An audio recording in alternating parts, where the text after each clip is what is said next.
The past months have been unpleasant for Africa's largest economy's currency as the Naira hits fresh lows in the official market and a bigger low at the parallel market and rarely talked about crypto P2P market.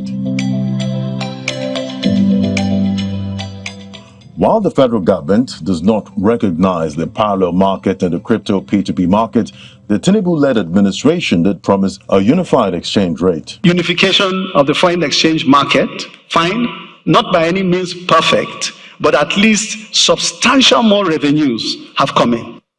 There are more difficult decisions to be made, no question about it. But the two very difficult decisions, painful, they've been taken. And now it is a question of managing things till we get to where we really want to get to.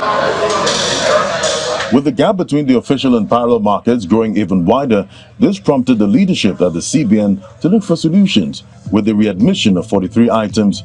But did the previous ban have any effect on the import of the 43 items? We look at the items, the 43 items, we found out that on the average, we were spending about $4.5 billion on the average in a year in the period before the restrictions, and during the restriction we were spending about $1.94 billion on the average.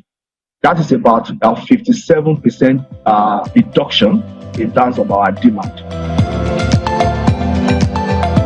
As the country struggles to get FX inflows, recent data obtained from the Nigerian Upstream Petroleum Regulatory Commission shows Nigeria's oil earnings increased by over 273.8 billion naira in September 2023, following the rise in crude production to about 1.7 million barrels per day, up from the 1.1 million barrels per day recorded in August.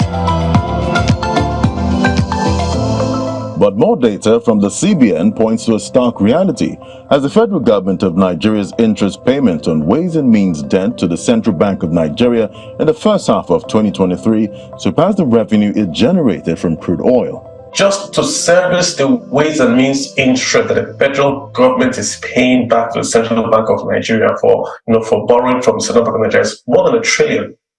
So what that means is that the total revenues due to the federal government from the sale of oil and gas, right, is going to pay the CBN. So the federal government of Nigeria has no revenues from crude oil. Commander-in-Chief of the Armed Forces. In a move to restore confidence, President Tinubu introduced measures to ensure liquidity in the nation's forex market.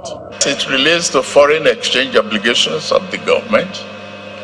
All the forward contracts that the government has entered into will be honored. According to the Minister of Finance and Coordinating Minister of the Economy, Mr. Wale Edu, Nigeria is expecting $10 billion worth of foreign exchange in the relatively near future. And it is hoped that with this expected inflow, the FX market in Nigeria will stabilize.